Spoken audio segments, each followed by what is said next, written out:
You know, every time you tap your card or swipe your phone or, type those 16 digits into a website, something incredible and invisible happens.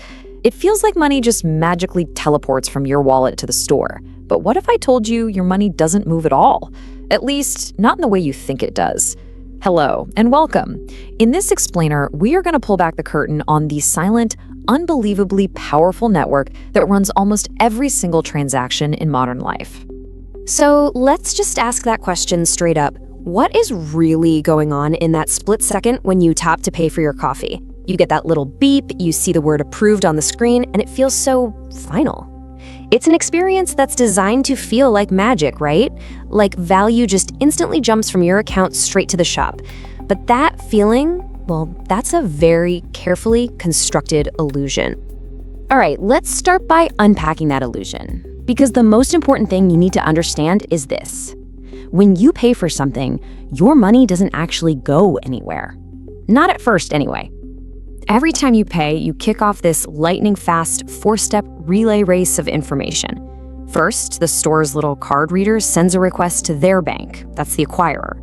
Then the acquirer pings the card network, Visa or Mastercard. Then the network asks your bank, the issuer, one simple question. Hey, are the funds failable? And finally, your bank sends a simple yes or no all the way back down the chain. Now, notice what's actually moving here. It's not money. It's just data, an authorization request. And this brings us to, really, the core idea of this whole explainer. If you want to truly grasp how this all works, we have to completely redefine what that piece of plastic in your wallet, or, that digital card in your phone, actually is. It's time to see it in a whole new light. So we tend to think of our card as money, right?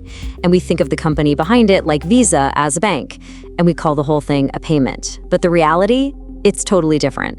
Your card isn't money, it's actually a key. The network isn't a bank, it's a communications network. And that tap, it isn't a payment, it's a request for authorization. Your card is just the key that unlocks the door to this huge global system. So what even is this payment network? Well, it was born decades ago to solve a really big, messy problem. The world was literally drowning in slow, clunky paper checks, and trying to make payments across countries was just a nightmare. So this really ambitious idea came along. What if we created a universal language of trust? A standard way for any bank anywhere in the world to instantly talk to any other bank and just verify if a customer could pay. And here is the absolute crucial detail. Visa and Mastercard, they never touch your money. They don't hold it, they don't store it, they don't move the actual funds. They are information brokers. That's it. Their entire business is built on securely and reliably moving that one tiny piece of data, that yes or no, from one bank to another in the blink of an eye. Now, that reliability, that builds into something immensely powerful. You see, the real power of these networks isn't just about their speed. It's the fact that they work so well, they become completely invisible in our daily lives. I mean, just try to wrap your head around this number. We are talking about billions, with a B, billions of these little authorization messages flying across the globe every single day. They're crossing countries, currencies, different political systems, time zones. A single tap in a tiny coffee shop can instantly connect to a bank thousands of miles away. It's coordination on a planetary scale. And the most amazing part of it all? You never even notice. It just works. And that invisibility is the system's greatest strength. It's a fundamental rule of all infrastructure, really. When something works perfectly, we stop seeing it. And when we stop seeing it, we stop questioning it. It just becomes a basic background assumption of modern life. And this leads to a pretty common misconception about where their power really comes from. A lot of people believe Visa and Mastercard are powerful because they're these giant, wealthy financial corporations. But that's not the whole truth. They're powerful because they are neutral. They don't lend money, they don't take deposits, they just sit in the middle between all the competing banks, acting as this trusted, impartial referee who makes sure everyone plays by the same set of rules.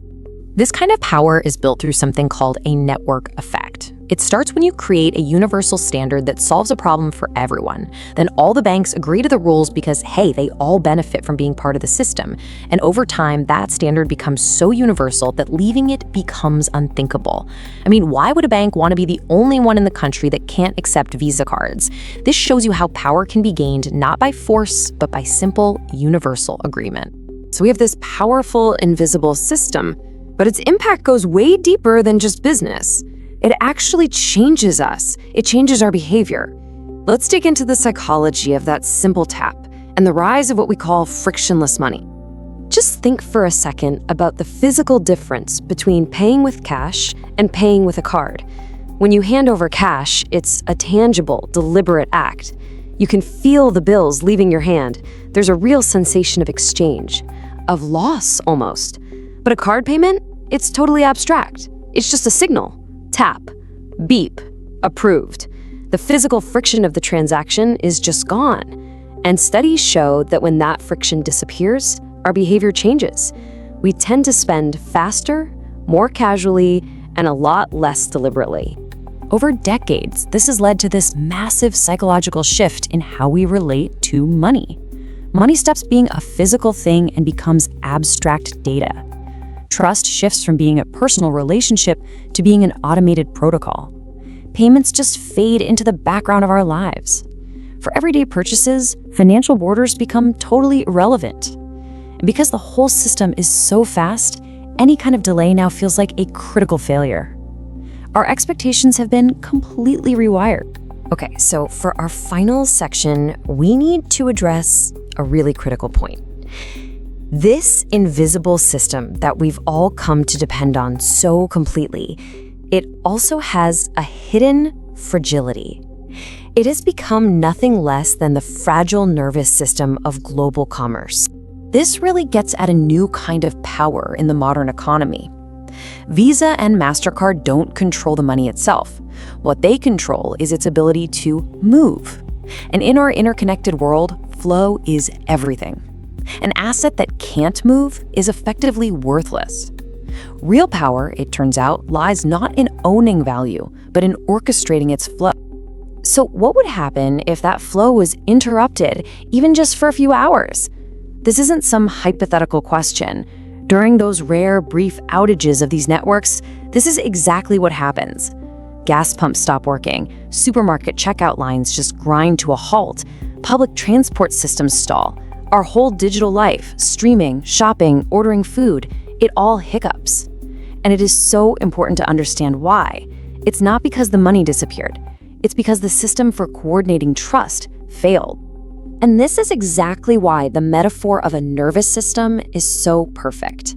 You don't consciously think about your own nervous system, right? The one that's sending countless electrical signals throughout your body every second, coordinating everything. You just expect it to work. You only become acutely aware of it when something hurts, or when a signal gets blocked, when something goes wrong. That is precisely the role these payment networks play in the global economic body. And so we end on this final, really crucial thought. We have transitioned from a world where payments were deliberate actions to a world where they are unconscious assumptions. We just assume the tap will work, the transfer will go through, the system will hold. And this leaves us with a pretty provocative question. In a world that is built entirely on this one assumption, what happens on the day it breaks?